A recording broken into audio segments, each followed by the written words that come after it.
So guys, the developer livestream for Revenant Act 2 just ended, and today I just want to do an entire breakdown of the livestream. I believe the entire stream is like an hour long, so I'm just going to compile all the information that we got from it in terms of Tomb of Elders activity and all you can expect from that, some new collabs, new armor sets, weapons, artifact perks, and all that. But before we get into it, as always, if you're going to enjoy this video, be sure to leave a like and hit that subscribe button if you haven't done so already. With all that being said, let's just jump into the first thing in this stream, which was the Contest of Elders. This is the brand new activity, which is basically a reprised or modernized version of the Prison of Elders activity from Destiny 1, but it's kind of taking a more Riven's Lair approach to it, kind of like that roguelike activity that we got back in Season of the Wish. You're going to have two different modes for it. You're going to have Tomb of the Elders and Contest of the Elders. Think of Tomb of the Elders kind of like a 10-wave onslaught, where it's a lot shorter, or a single lap of the Riven's Lair activity, whereas Contest of the Elders is going to be like a continuous, more longer activity compared to Tomb. Basically, same thing, just going to be a lot longer, and you'll get more rewards probably from that. Now, Tomb of the Elders is a roguelike activity, like I mentioned, similar to other activities that we got in the past. This time, though, there's going to be this thing called Warden's Judgment Reputation within the activity itself. This kind of works similarly to how in Riven's Lair you would collect these different like crystals or motes to then increase your score, and then the more score you got, the more rewards you would get at the end. How this basically works is the Warden's Judgment rep will go from Favor ×1 all the way up to ×3, or will go to Warden's Punishment all the way from Warden's Punishment ×1 to ×3. Warden's Punishment is if you do bad in the encounter, so if you're struggling a bit, and then Warden's Judgment, I believe, is the opposite of that. So if you're doing good, you'll get more Judgment's Favor, I believe is what it's called, or Warden's Favor. Basically, if you're doing better in the activity, you'll get better rewards, and you'll be able to go through the activity a lot faster, and you'll also have harder difficulty mechanics thrown in there, like critical objectives, which are going to be additional objectives thrown in for you to go and get some additional rewards there. And basically, the better you do in this activity, the more rewards you're going to get, and the faster you'll be going through it. So it's definitely worth understanding what the activity actually is, what you need to be doing, and paying attention in the activity itself, so you're able to get through it quick and also get a load of rewards. Rewards include like more chests and rally banners whenever you complete a run of this activity, similar to how it worked in Riven's Lair. You would do a lap and then go back to like a hub space where you'd get chests and loot, and then you run it again and again and again. I don't think they said how many runs it actually goes to.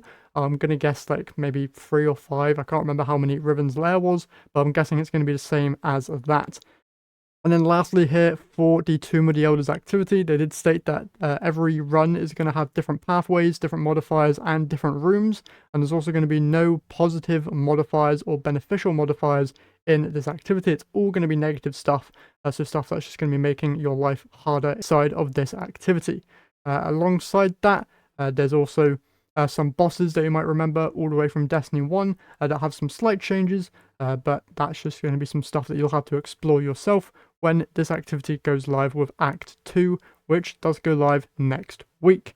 Moving on from the Prison of Elders, or Tomb of the Elders activity, sorry, let's talk about Act 2 weapons. So you have the brand new Arc SMG and Void Shotgun, as well as the return of the Grid Skipper from Season of the Splicer. These weapons you can take a look for yourself inside of websites like light.gg. There's a new seasonal SMG, which is a precision frame Arc SMG, and then a new, I believe, precision frame Void Shotgun as well. So take a look at those weapons for yourself there. Alongside that, let's take a look at the brand new artifact perks that are also coming with this new act. So first up, we have Authorized Mods Melee, where the armor energy cost of all armor mods affecting your melee are significantly discounted. Then you have Emergency Flare, where emergency reinforcements consumes all but one armor charge. Then you have The Thick of It, where rapid final blows while surrounded grant you armor charge. The boost on this perk states that while you are surrounded, your weapons have increased handling and swords gain increased charge rate. Then you have Creative Orbs, where the first time you break a target's shield or break the shield of a guardian using their super, you create an orb of power, and the boost for this one is picking up an orb of power, an elemental pickup, or a tangle will grant you a small amount of health. And then finally, you get Arc Compounding, where Arc sources deal increased damage to blinded targets. And that's all the brand new artifact perks. Nothing really too interesting there compared to what we got in the previous episode. I believe we got some brand new like solar sniper rifle stuff that was like really, really good, but not too many game breaking things here just from what it looks like. Obviously, some of these perks could be absolutely insane once we actually get their hands on them, but we'll have to wait and see on that side. Next up, let's just talk about some things that they talked about during the live stream. First up, roaming super changes. So first up, they're going to be buffing all of the roaming supers. So that's stuff like Dawnblade, Storm Trance, things like Striker Titan. Anything that basically isn't a one and done super is going to be getting a small buff where they're going to be like 2 to 3 times faster cooldown, meaning that you'll be able to get these supers a lot more quickly compared to your one-off supers like Nova Bomb, Golden Gun, and Twilight Arsenal.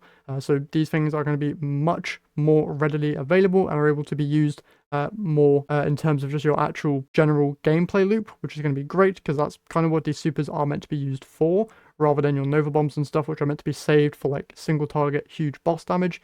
These things are meant to just clear out entire waves of enemies, which is going to be a lot easier to do now that you'll have more access to them. Alongside that, they then talk about some collabs coming with Act 2. So first up is the Street Fighter collab, where you'll be able to grab some brand new ghost shells and a universal helmet ornament, as well as get some access to 3 unique finishes and some emotes. I believe they said that these will be available for Bright Dust and Silver, so make sure you keep an eye out on the store for those. Then they talk about a Doki Doki Literature Club collab, where there's a whole new armor set for that. Once again, these will be available for Bright Dust and Silver. And then alongside that, there's also the Dawning coming out with their brand new armor sets. They say that these sets are based on like celestial dragons, and they all seem to have like a unique wing thing going on the back. And they show off the Warlock here mainly in the stream. But yeah, looks really, really cool. The wings themselves have like a starry night sky on them, and they move independently, have their own animations to it when you're just standing there. Looks really, really cool. So we'll have to wait and see. They didn't really show off all the armor sets too well, apart from the Warlock here, but there are some images of the armor sets that I might throw up on screen now for you to go and take a look at. But yeah, those will be coming in the Dawning, which goes live December 10th. Also for the Dawning, they're going to be increasing the drop rate for cookie ingredients. Dawning engrams are returning, and you'll be able to focus those to get specific rewards. And they're also adding strange coins to the Dawning rewards. And they noted that no exotic class items will be available with this event. The main idea is you're going to be getting a whole load of strange coins, which you can then spend at Xur to get your class items or any exotic items that you're after, including the Xurf board. So if you haven't gotten that, that might be a good thing to go and grab.